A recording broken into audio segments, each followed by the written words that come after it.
Georgie stood in his bedroom, staring at the calendar hanging on his pale blue wall.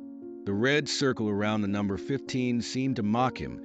Each curve of the marker penned a reminder of what was coming. His 11th birthday. He touched the date with his fingertip, trying to ignore the knot forming in his stomach. Down the school hallway, laughter echoed off the metal lockers. Georgie kept his head down, clutching his science textbook closer to his chest as he navigated the crowded corridor. The sounds weren't random. They never were. He learned to recognize the different types of laughter, the casual conversations, the shared jokes, and the ones directed at him. At his locker, Georgie fumbled with the combination lock, hoping to swap his books quickly before anyone noticed him. The metal door creaked open, revealing the bare interior. No photos, no decorations, nothing personal. Just books and a small mirror his mom insisted he keep to check his smile. Well, if it isn't the lonely loser, Jeremy's voice cut through the hallway chatter. The words weren't shouted, but they might as well have been announced over the school's PA system. A few snickers followed. Right on cue, Georgie caught a glimpse of Alex in his peripheral vision. His lab partner from science class stood a few feet away, clutching his own books. Their eyes met briefly before Alex looked away, his face flushed with shame. Another potential friend lost to the social hierarchy of middle school. The memory of last year's birthday party flashed through Georgie's mind. Perfectly arranged chairs, colorful balloons, a chocolate cake with 11 candles, and not a single guest. His mom had sat with him for hours, both pretending they were waiting for late arrivals. The leftover cake lasted for days, each slice a reminder of his isolation. When Georgie arrived home that afternoon, the familiar smell of chocolate chip cookies greeted him. His mom always baked when she was worried, and lately, the house constantly smelled like a bakery. "Honey, perfect timing," she called from the kitchen. "Come see the invitations I made." Georgie dropped his backpack by the stairs, each step toward the kitchen feeling heavier than the last. His mom stood at the counter, surrounded by brightly colored cards decorated with superhero designs. "Mom, please," he started, but she was already holding one up. "I found this amazing template online, and look, they even glow in the dark. Isn't that cool?" He wanted to tell her to stop, to explain that fancy invitations wouldn't change anything. Instead, he forced a smile and took the cookie she offered. Later, while taking out the trash, he found last year's crumpled invitations stuffed at the bottom of the bin, their superhero designs faded and forgotten. Dinner was quieter than usual. His mom kept glancing at her phone, scrolling through social media with a worried expression. Georgie pushed his peas around his plate, creating little green constellations that were easier to look at than his mother's concerned face. In his room that night, Georgie could hear the soft tapping of keyboard keys through the wall. His mom's room was next to his, and the thin walls held few secrets. She'd been on her computer more than usual lately, sighing heavily every few minutes. The blue light from his phone illuminated his face as he lay in bed, scrolling through classmates' posts about their weekend plans. Group photos at the mall, birthday parties he wasn't invited to, inside jokes he didn't understand. The usual reminder of everything he wasn't part of. Georgie's phone buzzed with a notification, the screen displaying his mother's name and a new social media post. His heart stopped when he saw the preview, a video thumbnail showing his mom's face, her eyes glistening with tears. The description made his blood run cold. "Please help make my son's birthday special. Reward offered." The phone slipped from his trembling fingers onto the bedsheets. Through the wall, he could still hear his mom typing, probably responding to the first wave of comments. The soft blue glow of his phone screen continued to illuminate his darkened room, the notification seeming to pulse with an accusatory light.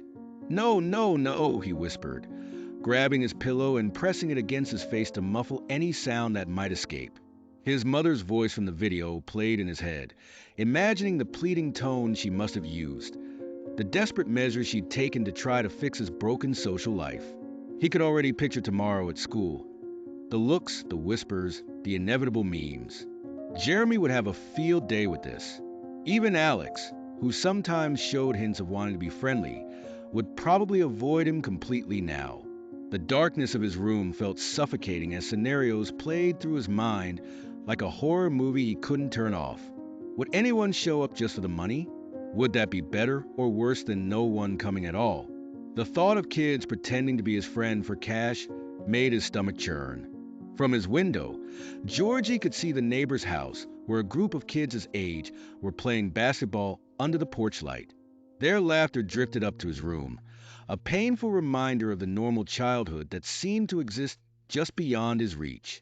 His phone buzzed again and again. Each notification sound felt like a tiny dagger. The video was already getting traction, spreading through the local parent groups and community pages. By morning, everyone would know. His whole world, already small and lonely, was about to shrink even further. Georgie's phone lit up one final time with a notification. His mom had just posted something else on social media. Georgie's phone screen illuminated his darkened bedroom, the notification banner making his heart skip a beat. His mother had just posted something on social media, and a creeping sensation told him it wasn't good. With trembling fingers, he tapped the notification. His mother's face filled the screen, her eyes glistening with barely contained tears. "Hi, everyone," she began, her voice wavering. "I'm Sarah, Georgie's mom, and I need your help. My son turns 11 next week, and for the past 2 years, no one has shown up to his birthday parties." Georgie's stomach twisted into knots as he watched his mother continue, her voice growing more desperate with each word. "I know this might sound wrong, but I'm willing to offer $20 to each child who comes to Georgie's party. He's such a wonderful boy, and he deserves to have friends celebrate with him." "Mom, no!" Georgie whispered into the darkness, but the video continued mercilessly. "I'll provide food, games, and party favors. Please, just give my son a chance. No child should have to celebrate alone." The video ended with his mother wiping away tears and sharing their address. Georgie bolted from his bed and rushed to his mother's room, nearly tripping over his own feet. "Mom, take it down. Please, take it down," he pleaded, finding her sitting on her bed, still clutching her phone. "Honey, I just want to help," she said, reaching for him. "Maybe this way, Dash. This will make everything worse." Georgie's voice cracked. "Everyone at school already thinks I'm a loser.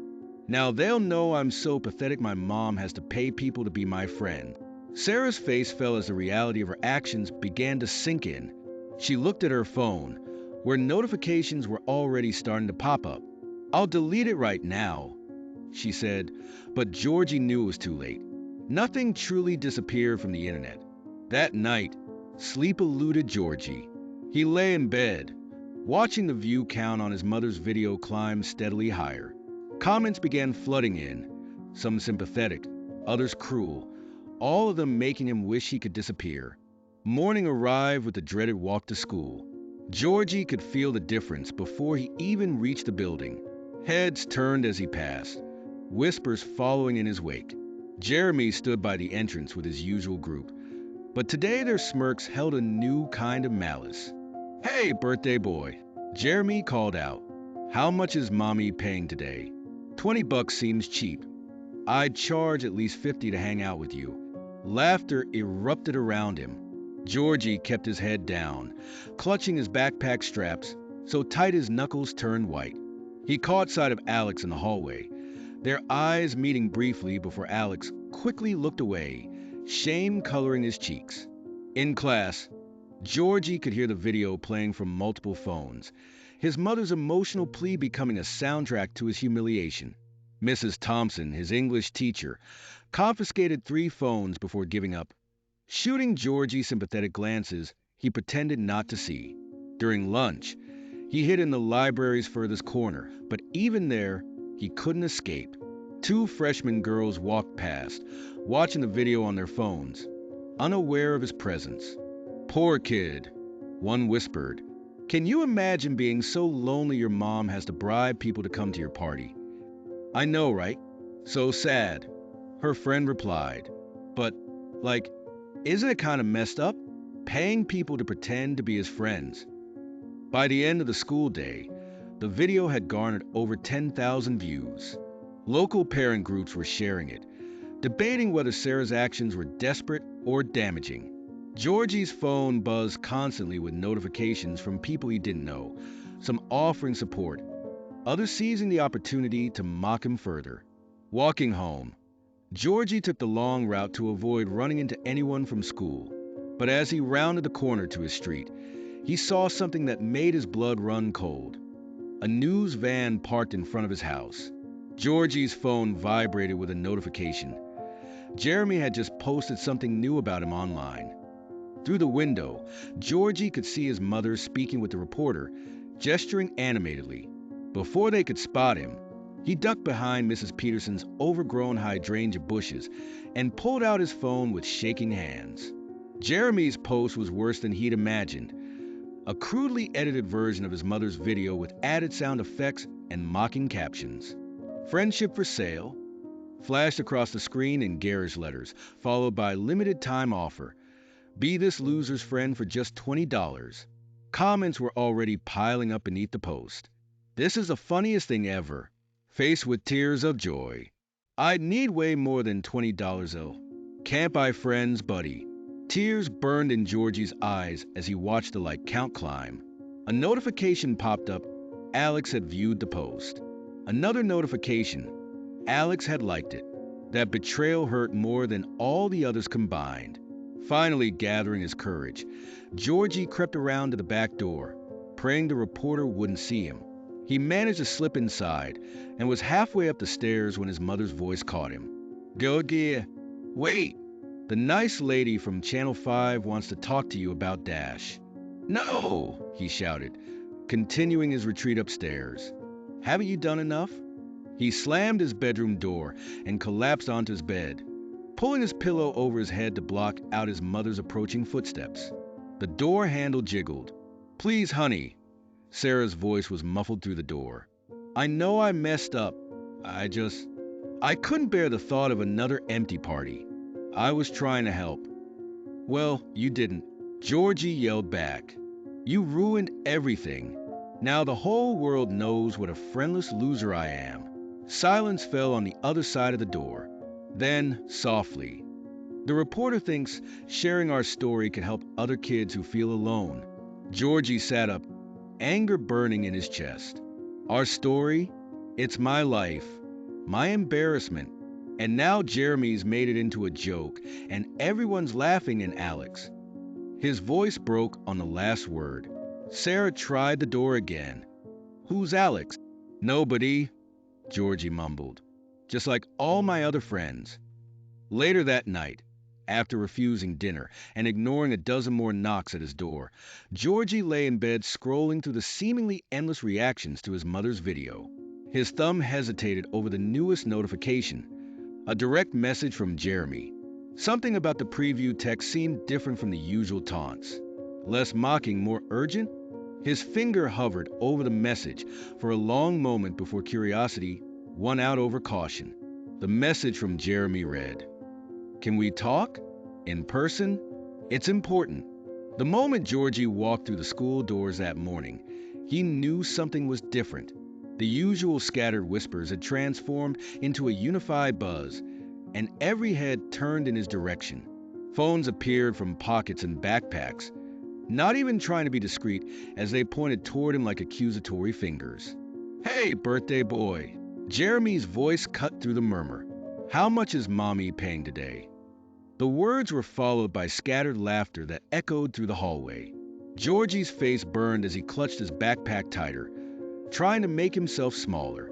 In science class, Alex kept glancing over at him, his face a mixture of concern and hesitation. When he finally gathered the courage to lean over during their lab experiment, Georgie cut him off before he could speak. "Don't," Georgie snapped, harder than he'd intended. "I don't need your pity." The hurt in Alex's eyes was immediate, but Georgie couldn't deal with false friendship right now. Not when his mother's video was spreading like wildfire through every social media platform. Mrs. Peterson, their science teacher, noticed the tension. She lingered near their table longer than necessary, her eyes kind but worried. "Everything all right here, boys?" Before either could respond, Georgie's phone vibrated in his pocket. The school office was calling his mother. His stomach dropped even further. During lunch, he couldn't face the cafeteria. Instead, he found himself in the last stall of the boys' bathroom, sitting on the closed toilet lid, scrolling through the endless comments on his mother's video. "This is so sad. Who does this to their kid? My heart breaks for this boy. Parent of the year, not. I'll come. How much are you paying?" Mixed among the cruel jokes and genuine sympathy were messages from complete strangers, offering words of support and sharing their own stories of loneliness. But none of it helped. Each notification felt like another nail in his social coffin. Jeremy had taken it upon himself to turn Georgie's humiliation into meme material. Pictures of Georgie from previous years, photoshopped with price tags and friend for hire captions, were circulating through the school's social networks. Each new creation brought fresh waves of laughter through the hallways. When Georgie finally made it home, the tension between him and his mother was palpable. She sat at the kitchen table, her eyes red-rimmed from crying, still staring at her phone. "I was just trying to help," she whispered as he walked past. "Well, you didn't." Georgie exploded, years of frustration bubbling over. "You made everything worse. Do you have any idea what it's like at school now? Everyone thinks I'm so pathetic that my own mother has to bribe people to be my friend." "Honey," I dash. "No, I don't want to hear it. Just leave me alone." He stormed up to his room, slamming the door behind him. Through the thin walls, he could hear his mother's muffled sobs from the kitchen. Part of him wanted to go comfort her, but the embarrassment and anger were too fresh, too raw. Hours later, he lay in bed, listening to the quiet house. His phone continued to buzz with notifications, but he'd stopped checking them. The last one he'd seen was a news website requesting an interview. As if the viral video wasn't enough, now the local media wanted to turn his humiliation into a human interest story. Just when he thought the day couldn't get any worse, his phone lit up with another notification. Another meme from Jeremy, he assumed. But when he finally gathered the courage to look, his breath caught in his throat. Someone knocked at the front door. It was Jeremy, standing on the porch with an expression unlike anything Georgie had ever seen on his face. Through the window, Georgie watched as his mother, still in her bathrobe, opened the door. Even from upstairs, he could see Jeremy fidgeting with the straps of his backpack, looking nothing like the confident bully who had tormented him just hours ago. From his vantage point, Georgie could only catch fragments of their conversation. His mother's posture shifted from defensive to confused, then to something that looked almost welcoming. She stepped aside, gesturing Jeremy into the house. Georgie's heart pounded in his chest. What was Jeremy doing here? Coming to mock him in his own home? To film another cruel video? He could hear footsteps on the stairs now, getting closer. "Georgie!" His mother's voice called softly through the door. "There's someone here to see you." He remained silent, hoping they'd give up and go away. But then Jeremy's voice came through, quieter and more uncertain than Georgie had ever heard it. "Look, I know you probably don't want to see me," Jeremy said through the door, "but I need to show you something important." The sincerity in Jeremy's voice was so unexpected that Georgie found himself moving toward the door before he could stop himself. His hand hesitated on the doorknob for a moment before he finally turned it. Jeremy stood there, looking smaller somehow, without his usual crowd of followers. In his hands, he held his phone, and his eyes were fixed on the floor. "Can I come in?" he asked, and for the first time since Georgie had known him, Jeremy actually sounded scared. Georgie stepped back, allowing his longtime tormentor into his bedroom. His mother lingered in the hallway for a moment before quietly retreating downstairs, leaving the two boys alone in a silence thick with unspoken words. as Jeremy sat on the edge of Georgie's bed, his hands trembling slightly as he unlocked his phone. Neither boy could have predicted how this unexpected visit would change everything. Georgie stood frozen behind the front door, his hand hovering over the doorknob. Through the frosted glass, he could make out Jeremy's silhouette, but something was different. The usual confident posture was replaced by hunched shoulders and nervous fidgeting. After what felt like an eternity, Georgie opened the door. Jeremy stood on the porch, looking smaller somehow, without his usual pack of followers. His eyes darted around, avoiding direct contact with Georgie's. Can I talk to you?" Jeremy's voice cracked slightly, nothing like his usual mocking tone in the school hallways. Georgie remained silent but stepped aside, allowing Jeremy to enter. They awkwardly made their way to the front porch steps, sitting with careful distance between them. From the kitchen window, Georgie's mom watched with concerned curiosity, ready to intervene if necessary. Jeremy pulled out his phone, fingers trembling slightly as he swiped through his gallery. "I want to show you something," he said, finally finding what he was looking for. He handed the phone to Georgie. The photo showed a younger Jeremy, probably from 2 years ago. He was sitting alone at a lunch table, shoulders slumped, while other kids pointed and laughed in the background. His clothes were different. No brand names, worn-out sneakers, nothing like the carefully curated image he projected now. "That was me at my old school," Jeremy said quietly. "I was the kid everyone avoided, the one they called names, the one who ate lunch alone every single day." Georgie stared at the photo, then at Jeremy, trying to reconcile this version with the tormentor he knew from school. "But you're always surrounded by people. Everyone wants to be your friend." Jeremy let out a bitter laugh. "Yeah, now they do. Know why? Because when I moved here, I decided I'd rather be the bully than the bullied." Pretty messed up, right? The silence between them felt heavy with unspoken understanding. Jeremy continued scrolling through more photos, each one showing a lonely boy trying to disappear into the background of school life.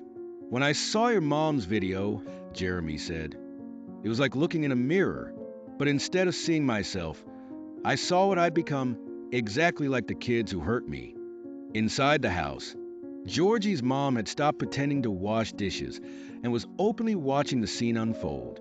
Her son, sitting next to his biggest tormentor, both boys looking equally vulnerable. Jeremy reached into his backpack and pulled out his phone again, this time opening his social media. "I'm deleting them," he said, systematically removing every mean meme he'd created about Georgie. "I know it doesn't fix anything, but I'm sorry. I'm really, really sorry." Georgie watched as each hurtful image disappeared. His throat felt tight. "Why are you telling me all this now?"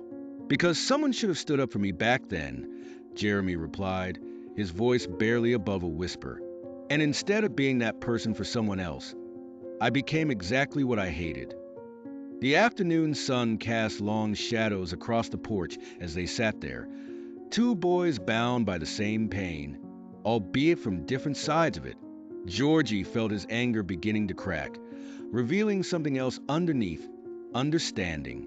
"Meet me at school tomorrow?" Jeremy asked, standing up. "I want to make things right. For real this time." Georgie nodded slowly, still processing everything. As Jeremy walked away, he turned back one last time. "Your mom's video? It didn't just show everyone your story, it made me remember mine." Inside, Georgie's mom discreetly wiped her eyes, watching her son sit alone on the porch steps, deep in thought. The setting sun painted the sky in shades of pink and orange, a beautiful backdrop to this unexpected moment of connection. That evening, as Georgie lay in bed, his phone buzzed with activity. A new video was beginning to circulate through the school's social networks. But this time, it wasn't about mocking him. Georgie clicked the notification, his heart racing.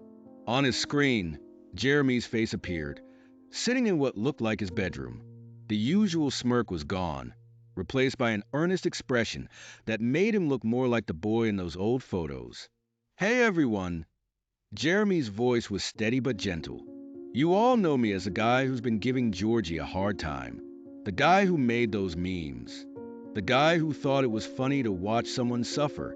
Well, I was wrong. Dead wrong. The video continued, Jeremy explaining his own history of bullying, his voice cracking when he described his old school. He shared his photos, the ones he'd shown Georgie, letting everyone see the truth behind his carefully constructed facade. So, when you laugh at Georgie, when you share those memes I made, you're not just hurting him. You're being exactly like the people who hurt me. And I'm done being that person. I'm done hurting people to make myself feel better. Georgie watched as the video's view count climbed. Comments started pouring in, some confused, some supportive, some from other kids sharing their own stories of loneliness. The entire dynamic of their school's social hierarchy seemed to shift in real time through his phone screen. His bedroom door creaked open and his mom peeked in. Everything okay, honey? You've been very quiet since. Jeremy's made another video, Georgie said, holding up his phone. But it's different this time. They watched it together, his mom's arm around his shoulders. When it ended, she squeezed him tight. Sometimes people surprise us in the most wonderful ways, she whispered. Georgie nodded, thinking about the boy in those old photos, the one who decided that hurting others was better than being hurt. He thought about Alex, who wanted to help but had been too afraid. He thought about himself and how maybe, just maybe, things were about to change. His phone buzzed again. A message from Jeremy. See you tomorrow. For real this time. And for the first time in years, Georgie felt something he'd almost forgotten. Hope. A new video started circulating around school, but this time it wasn't meant to mock Georgie. The new video appeared on everyone's phones during first period. Unlike the memes that had been circulating for days, this one featured Jeremy sitting in his bedroom, looking directly at the camera with an earnestness that seemed foreign on his usually smirking face. I've been wrong about Georgie, he began, his voice slightly shaky. And I think we all have. The video spread through Highland Middle School like wildfire. Students huddled around phones in the hallways, their expressions shifting from curiosity to surprise as Jeremy detailed his own past experiences with loneliness and explained how meeting Georgie had changed his perspective. Georgie first saw the video when Lisa Chun, a girl who had never spoken to him before, turned her phone toward him during math class. His hands trembled as he watched, unsure if this was another elaborate prank. But Jeremy's words were genuine, his emotions raw and unfiltered. Being alone doesn't make someone weird or different, Jeremy's recorded voice declared. Sometimes the bravest people are the ones who keep showing up, even when no one seems to notice them. During lunch, Alex finally found his courage. Standing up in the cafeteria, he cleared his throat loud enough to draw attention. I want to say something, he announced, his voice cracking slightly. I should have been a better friend to Georgie long ago. I was afraid of being excluded too, but that just made me part of the problem. The cafeteria fell silent. Georgie, who had been eating alone in his usual corner, felt his chest tighten as Alex walked over and sat down next to him. Within minutes, Jeremy joined them, carrying his lunch tray with a casual confidence that made the gesture seem natural rather than forced. Ms. Thompson, their English teacher, watched from the doorway with a slight smile. Later that afternoon, she pulled Georgie aside after class. I've noticed some changes today, she said warmly. Sometimes it takes just one person to start a ripple effect. At home, Georgie's mother was experiencing her own transformation. The hostile comments on her viral video were being drowned out by messages of support and understanding from other parents. A mother from Arizona wrote to me. She told Georgie over dinner. She said her son went through something similar last year. They're starting a support group at their school. For the first time in weeks, Georgie found himself smiling in the school corridors. Small gestures began to accumulate. A wave from Katie in biology, a hey from Marcus at his locker, an invitation to join a study group for the upcoming science test. During last period, Jeremy and Alex approached him with an idea. We thought maybe we could help with your party, Jeremy suggested, running a hand through his hair nervously. You know, decorations and stuff. Really? Georgie asked, still navigating this new reality where his former tormentor was becoming something closer to a friend.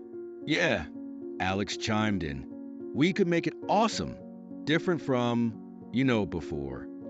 A small group gathered after school to brainstorm party ideas. Sarah, known for her artistic talents, offered to design personalized place cards.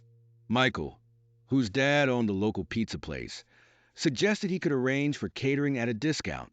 Georgie watched in amazement as his classmates enthusiastically discussed his birthday party, as if it was the social event of the season. His mother, who had come to pick him up, stood in the doorway of the classroom, tears glistening in her eyes as she witnessed her son finally being embraced by his peers.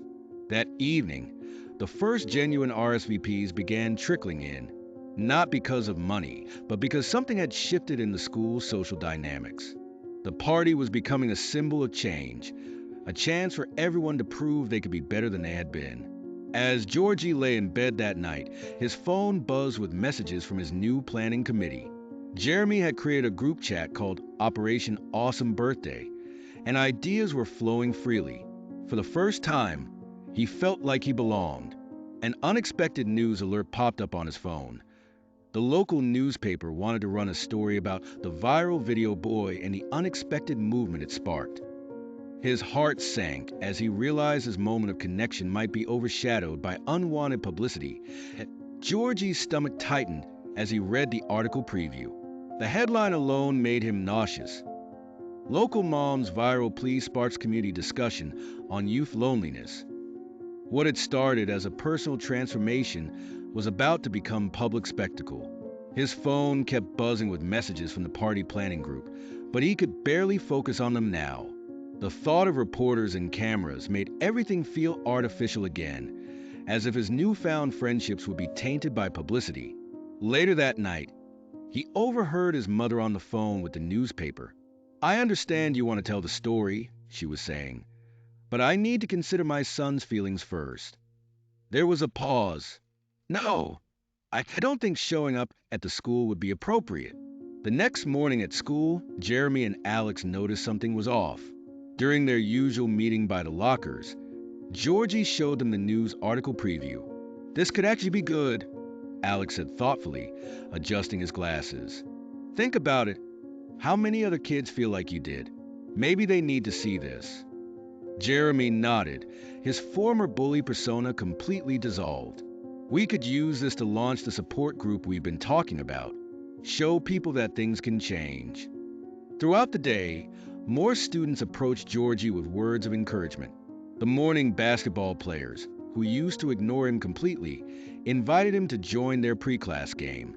Sarah from art class presented him with a hand-drawn poster for the party, featuring cartoon versions of everyone in their new friend group.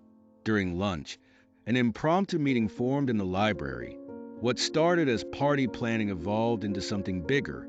Students from different social circles shared their own experiences with loneliness and exclusion. Even the popular kids admitted to moments of feeling isolated. Mrs. Rodriguez, the librarian, watched from her desk with pride as her usually quiet space buzzed with genuine connection. She offered to help establish a permanent meeting space for what the students were starting to call their friendship circle. Georgie's mother arrived at school that afternoon to find him surrounded by friends, all engaged in animated discussion. She hung back, watching through tears as her son gestured enthusiastically. His face lit up with joy she hadn't seen in years.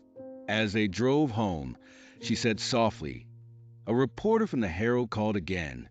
I told them any story would have to be on your terms, if at all." Georgie looked out the window, thinking about Alex's words. Maybe sharing their story could help others. Maybe what had started as embarrassment could become something meaningful. The next morning, messages of support flooded in from parents and students at other schools who had heard about their growing movement. The party planning continued with increasing excitement. But now it felt like more than just a birthday celebration. It was becoming a symbol of change. An unexpected text lit up Georgie's phone. News about tomorrow's party had begun spreading through local parent groups, but no RSVPs had appeared in the official party chat yet. Georgie spotted the reporter before she saw him. The woman with the press badge stood by the school gates, her notebook already in hand, scanning the crowd of students leaving for the day. His stomach tightened as he recognized the local newspaper's logo on her credentials. "This way," Jeremy whispered, appearing suddenly at Georgie's side. Alex flanked his other side, and together they created a protective barrier around him, steering toward the back exit. "But my mom usually picks me up at the front," Georgie protested weakly. "Already texted her," Alex assured him. "She'll meet us around back." The reporter's voice carried across the schoolyard. "Go to gear? Georgie Thompson? Just a few questions about the viral video." Georgie's chest constricted. The memories of lonely birthday parties crashed over him like waves. Empty chairs, untouched party favors. His mother's brave smile trying to hide her heartbreak. His breathing quickened.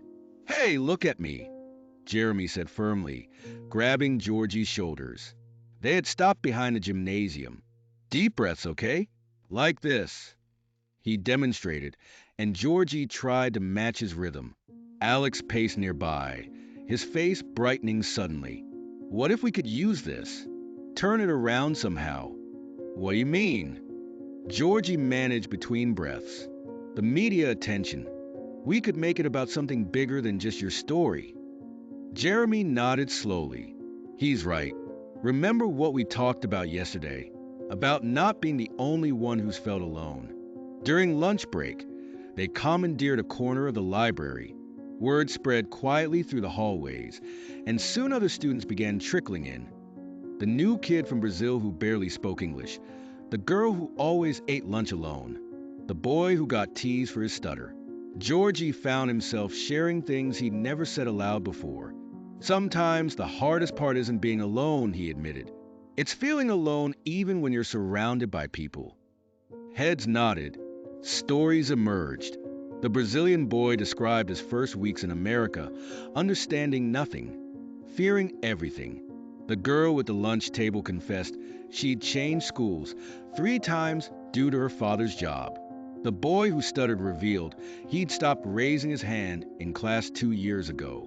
From her spot near the library entrance, Mrs. Thompson watched with tears in her eyes as barriers began crumbling. Even the librarian, usually strict about noise levels, pretended not to notice the growing buzz of conversation. The reporter had found them, but instead of ambushing with questions, she stood quietly observing, her camera capturing genuine moments of connection. When she finally approached Georgie, his initial panic had subsided. "Would you like to tell me about your experience?" she asked gently. "About how it feels to find your tribe?" Georgie looked around at his newfound friends, Jeremy, who had transformed from tormentor to protector, Alex, whose quiet loyalty had finally found its voice, and all these others who had been invisible until today. "I was scared to do this interview," he began, his voice shaky but growing stronger. "But maybe if someone else feeling lonely sees it, they'll know they're not the only one. Maybe they'll find courage to reach out too." The reporter smiled, jotting notes as Georgie spoke about loneliness, courage, and the unexpected ways friendship could bloom from pain. The story was evolving beyond a viral video about a desperate mother. It was becoming a movement. As the group dispersed later that afternoon, plans were already forming for regular meetings. The library corner had been unofficially claimed as their space. Even the librarian offered to help arrange chairs for their next gathering. That evening, Georgie sat with his mother reviewing party preparations for the weekend. The fairy lights were untangled, and streamers waited to be hung. His phone remained suspiciously quiet, with no RSVPs in the party group chat. The night before the party arrived, and still not a single official confirmation appeared in the message group that Mrs. Thompson tried to maintain her cheerful demeanor as she arranged cookies on a platter, but Georgie could see the worried lines around her eyes. The silence of his phone felt deafening. "Maybe we should just—" Georgie began. No! His mother cut him off gently. We're not canceling. Not this time.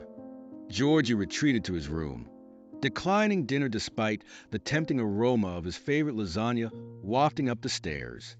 Through his closed door, he could hear his mother's footsteps moving about the house, the rustle of decorations being adjusted, the soft hum of her voice as she made last-minute calls. His phone buzzed. For a moment, hope fluttered in his chest. But it was just another message from a stranger who'd seen the viral video. Stay strong, it read. The kindness of unknown people somehow made the silence from his classmates even more painful. Meanwhile, unknown to Georgie, Jeremy was racing against time. His bike sped through neighborhood streets as he coordinated with Alex via hurried text messages. Alex had taken on the role of secret ambassador, moving from house to house, having quiet conversations with parents and students alike. Back in his room, Georgie buried his face in his pillow, letting out the tears he'd been holding back all day. The memory of every previous birthday party played like a cruel slideshow in his mind. The careful decorations, the perfectly arranged snacks, the crushing weight of waiting for guests who never came. His mother's soft knock went unanswered, but later he heard the quiet scrape of a plate being placed outside his door. The scent of chocolate cake, his favorite, slipped under the door frame, but even that couldn't tempt him to open the door. As night fell, the house grew quiet. The occasional ping of his phone had stopped entirely. Not even the supportive strangers were messaging anymore. Georgie lay in bed, staring at the ceiling, watching shadows from passing cars dance across it. Tomorrow would be another birthday to forget, another day to survive, another memory to bury. Or so he thought, as he finally drifted into an uneasy sleep, his phone still clutched in his hand, its screen dark and silent. Morning would arrive with its own surprises. But for now, the Thompson house settled into silence, with only the soft whir of the ceiling fan and the distant sound of his mother's muffled sniffles from down the hall. On the phone still gripped in Georgie's sleeping hand, the party group chat remained empty, not a single confirmation for tomorrow's celebration. Georgie sat on his bed, staring at his phone for what felt like the 100th time that hour. The group chat his mother had created for the party remained silent, save for her occasional cheerful messages about snacks and decorations. No confirmations, not a single one. Downstairs, he could hear her humming, a forced, too bright sound that made his stomach twist. Through his bedroom door's gap, he caught glimpses of her moving back and forth, hanging streamers with determination despite the hollow echo of their house. Her smile never wavered, but Georgie noticed how her hands trembled slightly as she arranged and rearranged the party hats on the dining room table. His phone buzzed, making his heart leap, but it was just Jeremy messaging Alex. They'd been exchanging cryptic messages all day, probably plotting some new way to make him feel better. He appreciated their efforts, but right now, all he wanted was to disappear. The memories of his previous birthdays crashed over him like waves. 2 years ago, the elaborate dinosaur-themed party where only his cousin showed up. Last year, the superhero celebration where even his cousin had a sudden stomach ache. Each memory stung sharper than the last, and now, history seemed determined to repeat itself. Georgie couldn't take it anymore.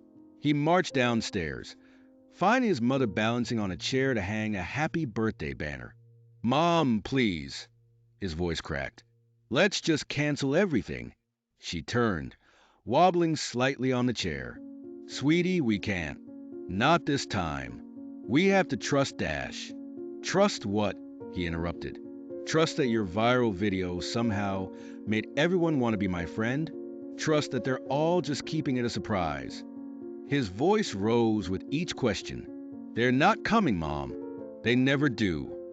Before she could respond, he ran back upstairs, slamming his door and turning the lock with trembling fingers. The sound of party preparations continued below, each rustle of paper and scrape of furniture a reminder of the impending disappointment. His phone kept lighting up with notifications. Not from potential party guests, but from strangers on the internet still commenting on his mother's video. Messages of support from people too far away to actually show up tomorrow. What good were 1,000 virtual hugs when his actual living room would be empty? Through his window, Georgie spotted Jeremy speed walking down the street, phone pressed to his ear. He seemed to be organizing something, gesturing animatedly as he talked. A few blocks away, Alex darted between houses like a delivery person on a mission. What were they up to? Part of him wanted to know, but a larger part feared hoping for anything at all. Dinner time came and went. His mother knocked softly, leaving his favorite sandwich outside the door. The smell of chocolate wafted up from the kitchen. She was baking his favorite cake, despite everything. Each gesture of love just made the pain sharper. Curled up on his bed, Georgie could hear her phone conversations floating up through the heating vent. Yes, everything's ready for tomorrow. No! No confirmations yet, but you know how kids are these days. I'm sure some will show up. He's just having a rough time right now. Her voice grew quieter with each call, the forced cheerfulness wearing thin. In the growing darkness of his room, Georgie let the tears fall silently into his pillow. The house grew quiet except for the occasional clink of baking pans and his mother's soft footsteps. His phone screen showed no new party-related messages as the night deepened. The last thing he saw before drifting into an uneasy sleep was his mother's shadow passing under his door, pausing for a long moment before moving away. The morning sun awakened Georgie to a strange sight. A single yellow balloon was tied to his doorknob, gently swaying in the early morning breeze from his open window. The balloon bobbed softly, its yellow surface catching the first rays of sunlight. For a moment, Georgie just stared at it, trying to understand where it had come from. It wasn't part of the decorations his mother had bought. Those were all blue and green, his favorite colors. He reached out to touch it, half expecting it to pop or disappear. The rubber surface felt real enough under his fingers. A small note was attached to the string, written in what looked like Alex's messy handwriting. Open your window wider. Georgie hesitated. After yesterday's emotional storm, he wasn't sure he was ready to face whatever surprise awaited him. But curiosity won out. He pushed the window open further, leaning out slightly to look around.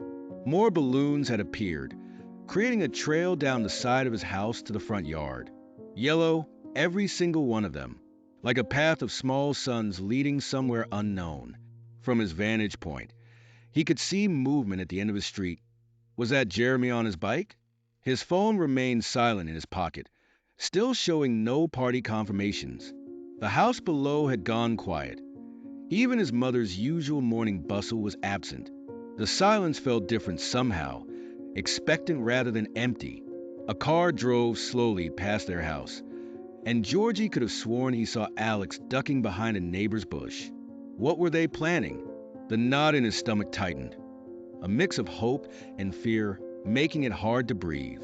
He closed his window and sat back on his bed, the yellow balloon still swaying gently beside him. In a few hours, the party was supposed to start. In a few hours, he'd know for sure whether this birthday would be different or just another painful memory to add to his collection. The smell of freshly baked cake drifted up from downstairs, mingling with the rubber scent of the balloon. His mother's footsteps echoed softly through the house as she continued her preparations, her dedication unwavering despite everything. Georgie lay back on his bed, watching the yellow balloon dance in the morning light, its shadow making patterns on his ceiling. Whatever happened today, at least he had this moment, this small, mysterious sign that someone, somewhere, had thought about him. Georgie stared at the single yellow balloon tied to his doorknob, swaying gently in the morning breeze. His heart skipped a beat as he reached out to touch it, half expecting it to pop and disappear like all his other birthday hopes. The ribbon was tied with careful precision, and a small note dangled from it. Happy birthday, G. Before he could process what was happening, the distinct sound of footsteps crunching on the gravel driveway made him turn. Alex stood there, arms laden with wrapped presents, a nervous smile playing on his face. I know I'm early, Alex said, shifting the packages awkwardly. "I thought maybe you could use some help setting up." Georgie's throat felt tight. You actually came?" "Of course I did." Alex stepped forward, and as if on cue, another set of footsteps approached. Jeremy appeared at the garden gate, carrying what looked like a massive box covered in superhero wrapping paper. "Hope I'm not too early either," Jeremy said, his usual swagger replaced by an almost shy demeanor. "My mom helped me wrap this. Well, she mostly wrapped it while I held the tape." More balloons began appearing on the front gate, one by one. Cars started pulling up along the street. Georgie watched in amazement as kids from his class, kids who had never spoken to him before, emerged from vehicles, carrying presents and wearing party clothes. Inside, he could hear his mother's surprised exclamations as she opened the door to each new arrival. Her voice carried a tremor of joy that made his chest ache. "Mom!" Georgie called out, still standing at the top of the stairs. "Is this really happening?"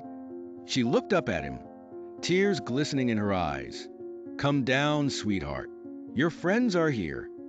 Friends. The word felt foreign yet wonderful on his tongue as he descended the stairs. The living room was transforming before his eyes. What had been an empty space decorated with hopeful streamers was now filling with laughing children, colorful gifts, and genuine smiles. Tommy from math class was there, and Sarah, who sat behind him in English. Even Marcus, who always seemed too cool to talk to anyone, had shown up with a carefully wrapped package. "Group hug for the birthday boy," Jeremy suddenly announced, and before Georgie could protest, he found himself enveloped in a warm embrace that kept growing as more kids joined in.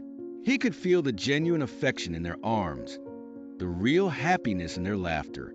His mother appeared with the cake, 11 candles flickering atop chocolate frosting, his favorite. The singing started spontaneously, voices joining together in an imperfect but beautiful chorus of "Happy Birthday." Georgie's vision blurred with tears, but for the first time in years, they were tears of joy.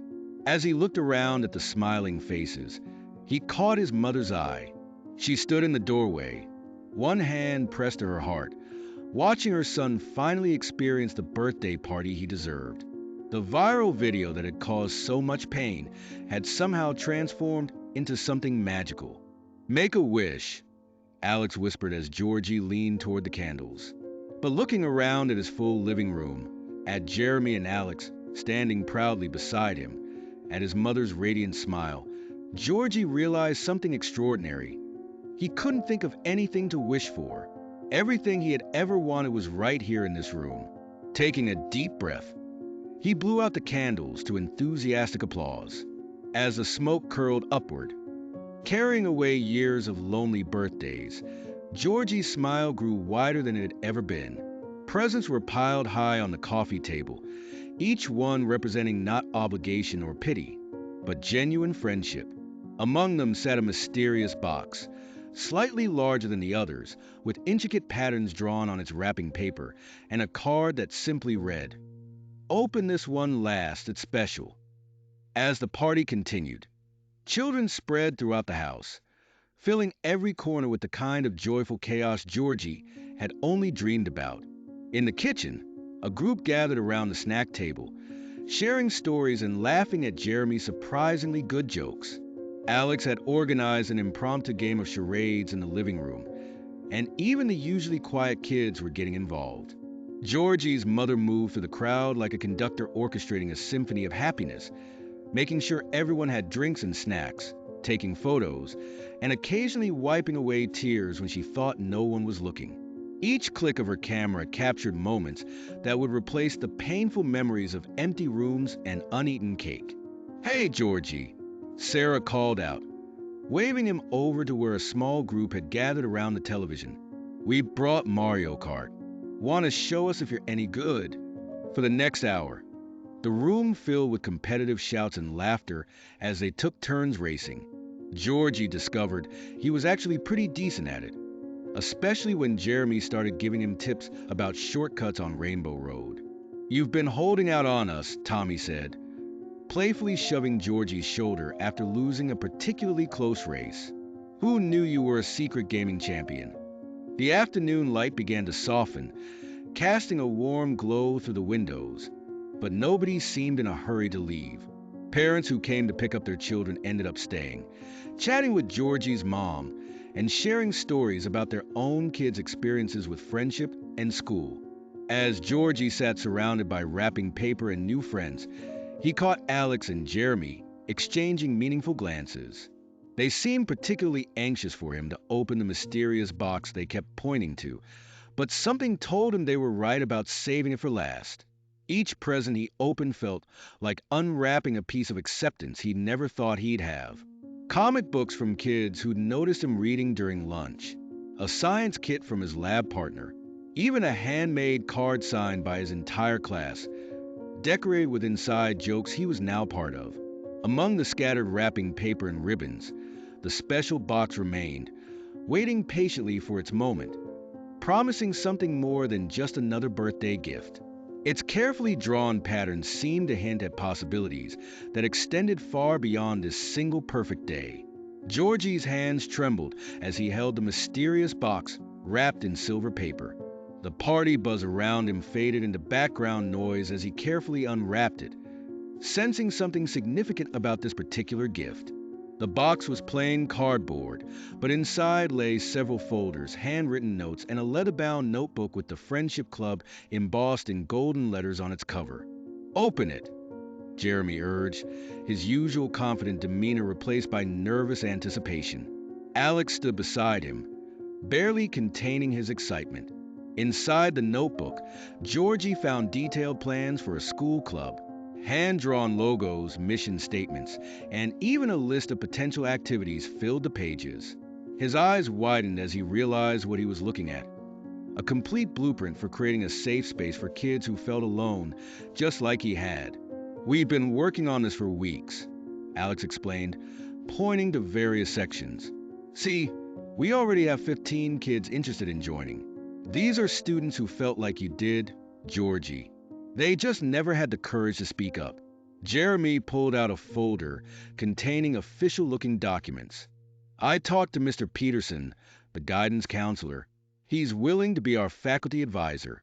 We can use the library during lunch breaks for meetings." Georgie's mother peered over his shoulder, her eyes glistening with tears as she read through the proposals. Other parents gathered around, their interest piqued by the sudden quiet conversation amid the party chaos. "This isn't just about having somewhere to hang out," Jeremy continued, his voice carrying an unusual softness. "It's about making sure no one ever feels like they have to pay people to come to their birthday party.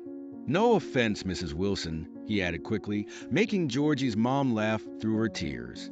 The plans were comprehensive: weekly meetings, peer support systems, organized activities for holidays and weekends. There was even a section about helping new students integrate into the school community. "Look at this list," Alex said, pulling out a sheet filled with names. "All these kids want to be part of it. Some of them I never even knew felt lonely. They heard about what happened with your video, and it gave them courage to admit they needed friends too." Teachers who had been invited to the party gathered around, examining the proposal with professional interest. Mrs. Rodriguez, Georgie's English teacher, immediately offered to help with the creative writing activities they had planned for sharing experiences. "This could really change things at school," she said, squeezing Georgie's shoulder gently. Georgie felt overwhelmed by the gesture, but in a good way. This wasn't just a birthday present. It was an opportunity to transform his painful experience into something meaningful. He looked at Jeremy, remembering their conversation about Jeremy's past experiences with loneliness, and understood why this meant so much to his former bully. "We thought you should be the president," Alex said, pointing to a blank space at the top of the organization chart. "After all, you're the reason we're all here today." Parents began exchanging contact information, offering to help with transportation for club activities and suggesting additional ideas. One mom, a graphic designer, volunteered to help create official logos and T-shirts for the club. Standing in the middle of this impromptu planning session, Georgie felt tears welling up in his eyes. These weren't tears of sadness or loneliness. They were tears of gratitude and hope. Jeremy and Alex pulled him into a tight hug, and soon others joined in, creating a spontaneous group embrace that symbolized everything the club stood for. As the party continued around them, Georgie, Jeremy, and Alex sat at the kitchen table, already planning their first official meeting. The leather notebook quickly filled with new ideas and suggestions. They decided on weekly Thursday meetings, starting with icebreakers and team building activities. This is just a beginning, Jeremy said, his usual swagger replaced by genuine enthusiasm. We can help so many kids who feel like we did. Looking around at his now full house, at the happy faces and warm conversations, at his mother's proud smile, and at his two best friends who had put so much thought and effort into this gift, Georgie knew that something extraordinary had grown from his lowest moment.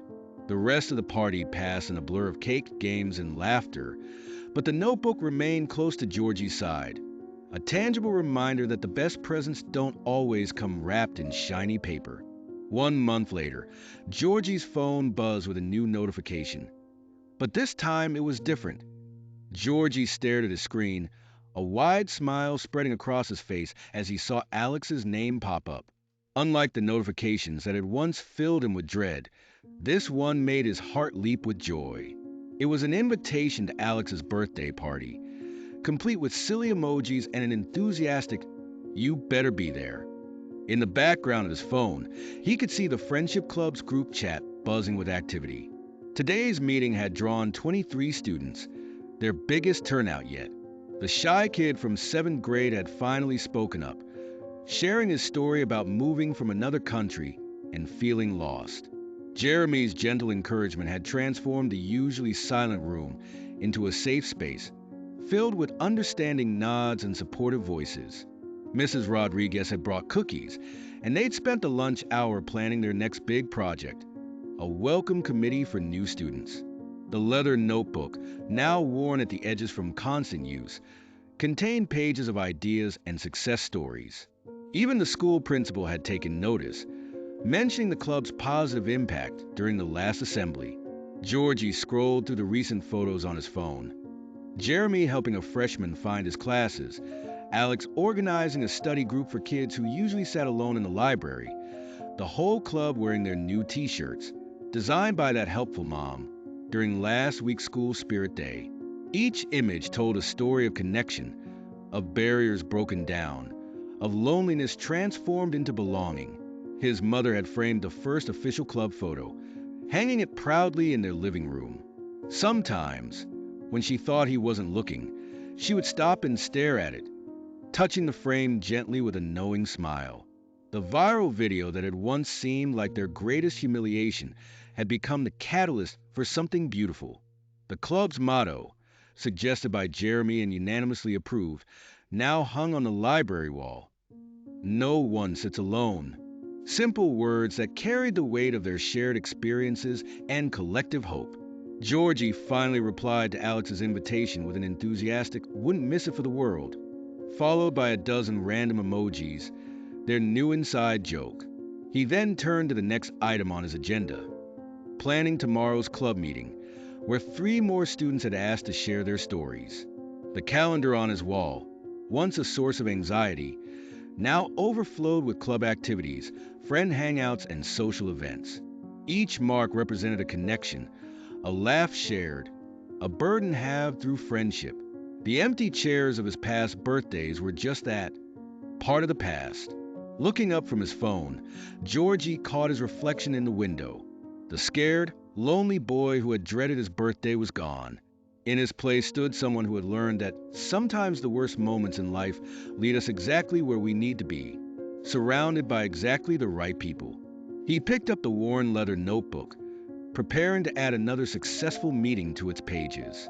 The silver lettering might have faded slightly, but the promise it represented shone brighter than ever. They had started something lasting, something real, and it was only the beginning. Their next challenge? Expanding the club to other schools in the district. The inquiries had already started coming in, sparked by that newspaper article that had once terrified Georgie. Now, he couldn't wait to share their story, to help other kids find their own path from loneliness to connection. Sometimes the best presents come disguised as our biggest fears, wrapped in unexpected packages, delivered by the most surprising people. For Georgie, Jeremy, and Alex, it came in the form of a simple notebook and an idea that changed not just their lives, but their entire school community. And it all started with a viral video and a mother's desperate love. Georgie's phone lit up with a notification, and for the first time in months, his heart didn't sink at the sight. Instead, a smile spread across his face as he read Alex's party invitation. It felt surreal, being excited about a social event, looking forward to spending time with friends, real friends. The Friendship Club, as they had officially named it, had transformed the school's hallways. Where there were once echoes of mockery, now there were greetings and laughter. Georgie watched from the doorway of their regular meeting room as Jeremy helped a new student, Timothy, who reminded him so much of himself just months ago. Timothy's shoulders were hunched, his eyes downcast. But Jeremy's gentle approach was already working its magic. "You like astronomy too?" Jeremy was saying, pointing at the space-themed notebook clutched in Timothy's hands. "We've got at least 3 other space enthusiasts in the club. Want to meet them?" The school corridors had become a different place entirely. The hostile territory that Georgie once speedwalked through had transformed into a space where younger students now felt safe to linger, chat, and even laugh.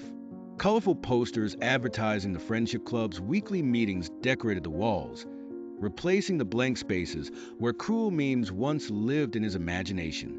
At home, his mother's phone buzzed constantly, not with criticism or mockery, but with messages from other parents. "Your son's club helped my Sarah so much," one message read. "She's finally looking forward to school again."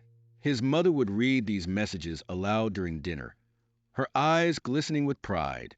During Thursday's assembly, Georgie stood at the podium, his voice clear and confident as he presented the club's initiatives to other grades. The trembling, invisible boy from months ago was gone. In his place stood someone who understood that his past pain had transformed into a power to help others. "Remember when we first met here?" Alex asked during their afternoon club meeting, flipping through photos on his phone. They had started documenting their journey, and the contrast was striking. The first photo showed 3 awkward boys, Georgie, Alex, and Jeremy, sitting stiffly around a table. The latest photos showed a room full of students, all engaged, all belonging. In his journal that evening, Georgie wrote, "Sometimes the worst moments lead us to the best people. Mom's viral video was mortifying, but without it, I might never have discovered what true friendship feels like, or that I could help others find it too." The cafeteria, once a battlefield of social anxiety, had become his favorite place.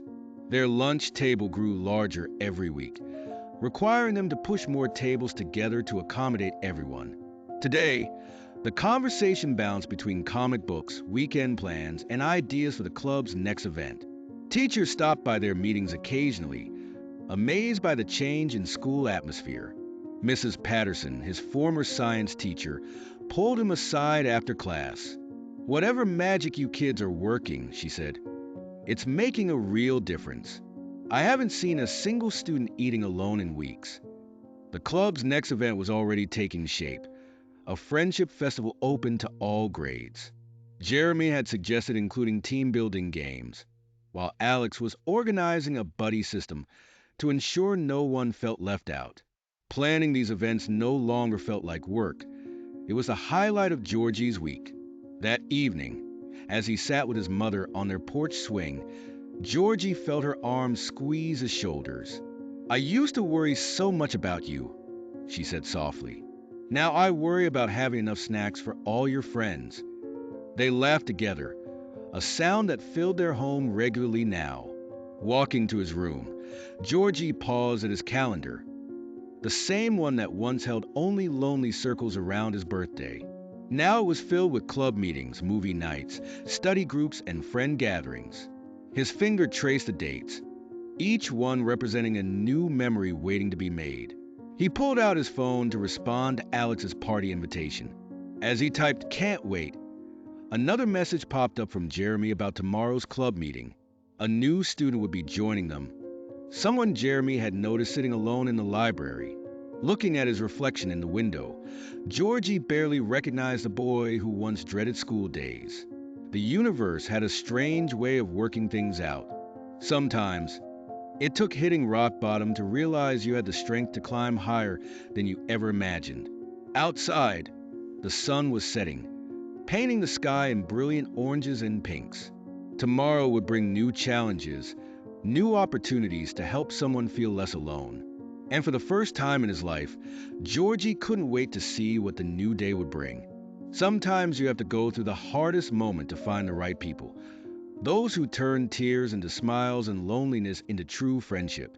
Closing his bedroom door, Georgie pulled out the original club proposal box from under his bed, the one he'd received at his birthday party.